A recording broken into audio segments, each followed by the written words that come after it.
Hey, everybody. I am here with Reverend Jim Shaw. He's actually a BTS alum, got his Master of Divinity from BTS, and now serves with Ministry to State in Georgia through the PCA. And so, Jim, thank you for taking a few minutes to talk with us. And I would love to just have you talk about your current ministry. What are you doing right now? Yeah, I have just begun a work at the Georgia State Capitol with the PCAs, as you said, the PCAs, M&A organization, ministry to state.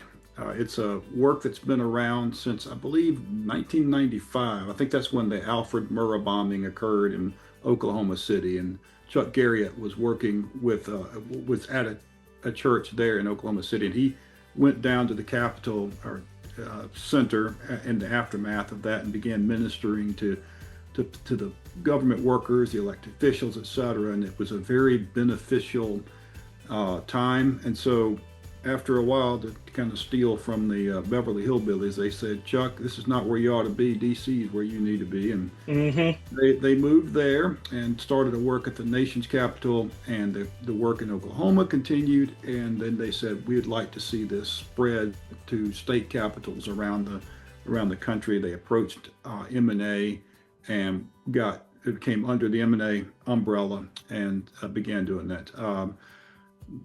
The work is beginning to really take off. I don't know if it's just the way that the ebb and flow of politics over the last several years, but there's an interest in it.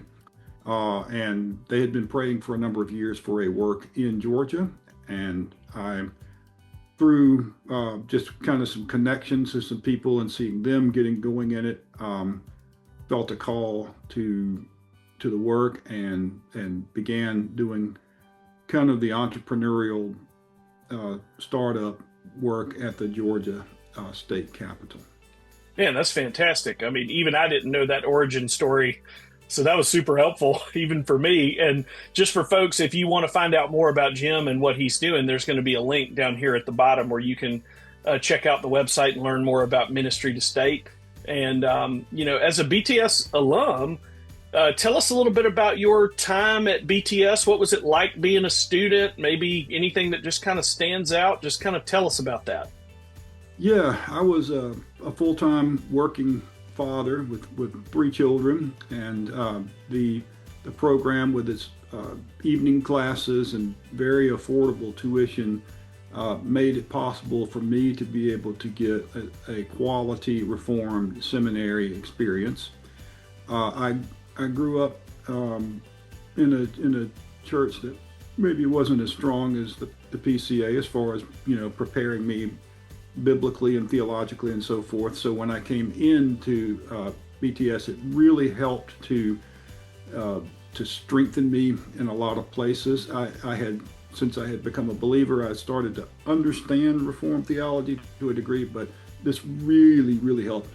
Sitting in Jeff Lohman's systematic theology courses and having that was a great benefit to me. Also, I was brought into having it sounds strange, but it was at BTS that I really gained a full understanding of the value of the Bible as our final authority, Hmm. and the weight of what it means for it to be inspired and inerrant. And those were some great benefits to me.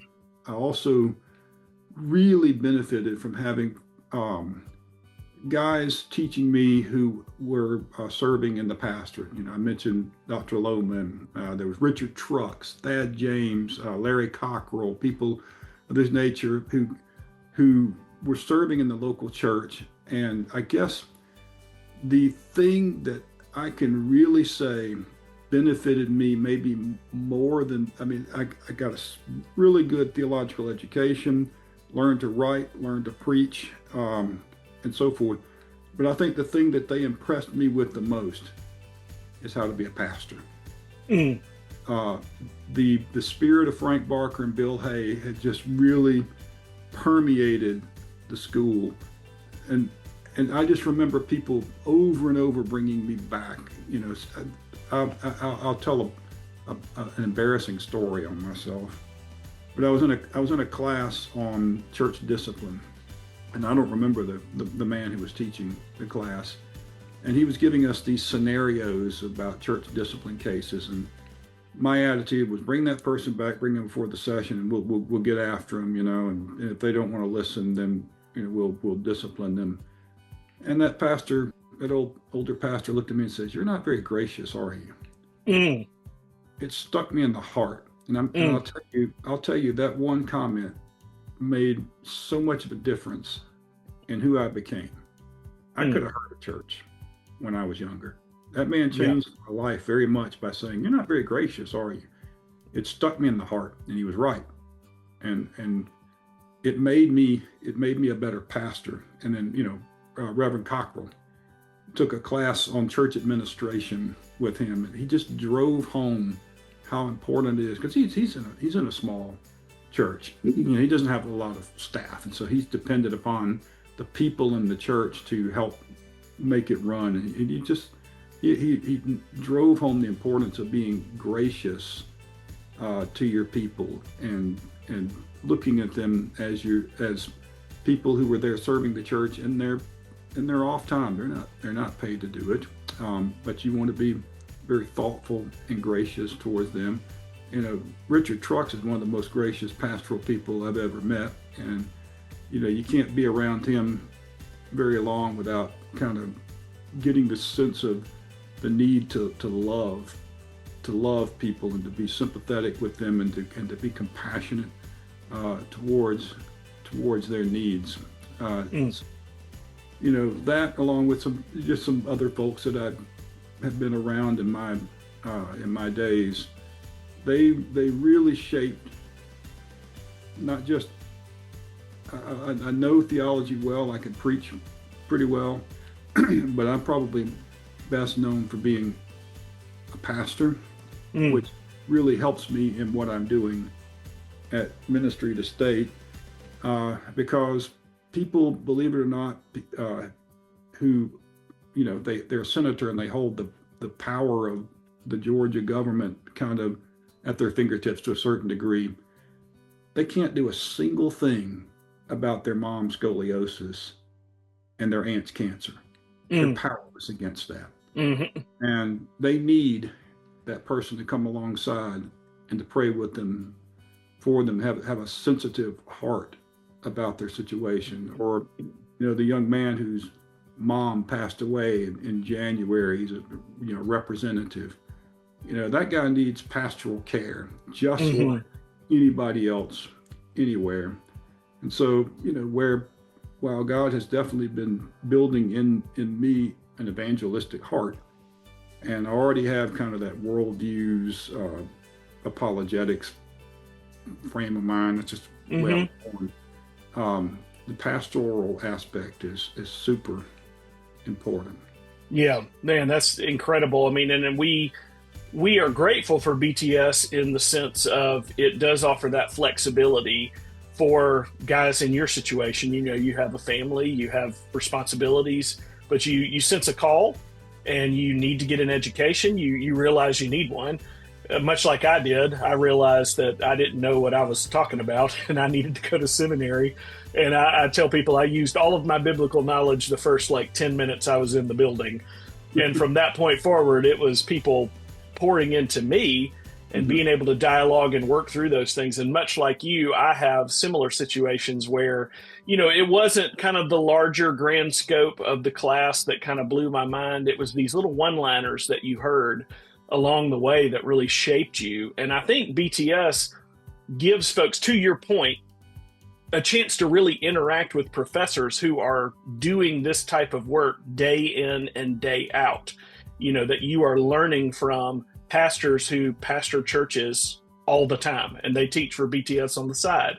You're learning from counselors who are meeting with people and doing counseling day in and day out.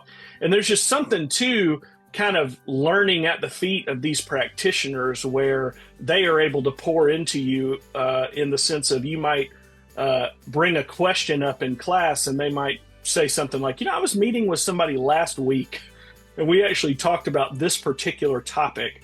and being able to really interact. And so, I mean, I think that's an encouragement to prospective students who might be wondering, hey, I might be doing this work via distance. Am I going to have any interaction with professors and other students? And from what I'm hearing you say, the answer is overwhelmingly yes, which I think hopefully is an encouragement. And I mean, has your time with BTS continued? Are you still working with BTS or taking classes or anything? Tell us a little bit about that. Absolutely. Yeah, I decided to come back and do the doctorate of ministry program in apologetics. That just kind of meshes together with what I'm doing now. I actually started out in the church growth and revitalization track, and then when I took the position with ministry to state, I said, I'm going to need this higher level thinking and understanding of worldviews to really be able to do this job. And honestly, I mean, it's just right in my wheelhouse. God put me really where I needed to be. I love this stuff. And kind of, back to your point about the professors, I know that there are professors at every seminary, every Reformed seminary, that care about their work and they care about their students. Sure. I really felt a special connection though with my professors at BTS. Just a humility, a groundedness to them, and a love for their work. I took the course.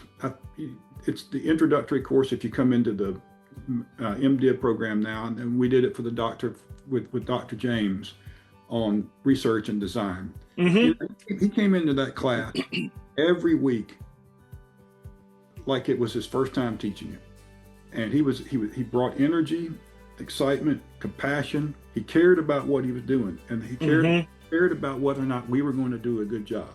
I'm taking a course in metaphysics and epistemology this semester with Dr. Filson. That guy brings, the same level he would bring to any other seminary. I mean, he cares about what he's doing. He wants to see us. He's passionate about what he's teaching, and isn't it? And he wants to see us benefit from it. So I liked it enough to come back and do it again. Sure. Well, that's fantastic. I mean, I know. I mean, as we've told other prospective students, and we have tried to emphasize in these videos, our alumni and our current students, of which you are both, are in many ways our best kind of recruiters. You're our best kind of billboards for the seminary as folks who have gone through the program, interacted with it, learned from it, been shaped by it. It's absolutely incredible to be able to kind of hear firsthand testimony of this is what it's like to be a student.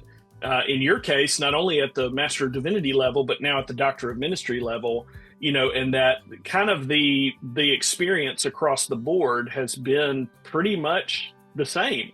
In the sense of, I mean, you're dealing with higher level stuff in the Doctor of Ministry, obviously, but just the heart that these professors bring, the interaction that you get is just the same. And I think that is hopefully a great encouragement to someone who might be watching this video who is considering BTS. And so along those lines, I really only have one other thing to ask. I'd love to get your thoughts on this. Is let's say somebody is out there and they've hung in long enough in this video to hear from you. What encouragement would you offer to a prospective student, either at the master's level or at the Doctor of Ministry level? What encouragement would you give to them to seriously consider BTS as maybe like a top choice school for them to go get their education? Well, I came back for the 50-year anniversary for the program, and I tell you, I was just so moved and so pleased to see how BTS still is on its original mission. That mission is, if I could give it a new logo, it would be built for you. I guess that's not a logo, that's a motto, but built for you. Yeah. Because it really was built for people. It was built for the guy who's working full time, and so they made the classes at night. so that people could work and they could come to class. They made it affordable so that the Hmm. person doesn't go into debt. I think they're probably the first seminary that was committed to affordability and making sure that people didn't come out in debt. They went and they found, people who not just warm bodies willing to come, but good quality people to teach. And those guys, man, they poured their heart and their love into what they're doing. Hmm. And now BTS continues to expand as they're bringing in people from other, bringing in quality professors by a distance and so forth to kind of make sure that the students are not lacking in any place as far as where we get our information from. It is affordable. Hmm. Is built to to create pastors. We're not ordained to be preachers. We're ordained to be pastors. That's our primary calling. When we preach the gospel, we guard the flock, and we build up the flock. But we are pastors. That's what we're called to be. And if you're looking to be a God honoring, God glorifying servant, this is a place where you will be trained into being just that. It's affordable, quality, high quality education, delivered by a school that's built for uh, students. Yeah, that's fantastic, and I think that's a wonderful encouragement because more and more we're trying just to get the word out about BTS. BTS has been around for over 50 years, but trying to lay before prospective students, hey, this is an option for you, especially if you love the community that you're in now, if you love the church that you're serving now. If you have a job and life and responsibilities where you are, you can still get a quality reformed seminary education and stay rooted and grounded in the community that you're already serving. Keep those relationships that you already have and just serve God faithfully as you study. And I think that is just a really unique thing that BTS offers. And I think that there's a lot of folks that are in your situation and in my situation where you think about getting an education, it just seems so daunting and overwhelming. And what we want to offer is, no, you can really actually do this, and we can provide for you a wonderful education, and we actually want you to stay in your local church because we think that the discipleship is going to happen in that local context. You're going to have opportunities to serve with a pastor, preach, teach. Go to session meetings, go to hospital visitations, just learn how to be a pastor while you're studying. And I think BTS offers a really unique kind of avenue to do that. So I think your wisdom and your insight there has just been invaluable. I know it has been encouraging to me. And if anybody wants to learn a little bit more about Reverend Jim Shaw and his ministry to state in Georgia, click on the link down here in the description, and definitely be praying for him. If you have a heart for politics and have a heart for serving kind of in the political sphere, would love for you to consider ministry to state maybe on down the line. And Jim, thank you so much for taking a few minutes to talk with us. Just been a joy to hear about your ministry, your time with BTS, and just hear some encouraging words. I know it's been helpful for me, and I hope it's helpful for folks that might be watching this video and want to just encourage you to keep serving the Lord and keep following Christ. Thank you. Yeah, I appreciate it. And I am tremendously indebted to BTS and all who were there, and for the Lord for making that little spark into what it is now. Amen. Well, thank you so much.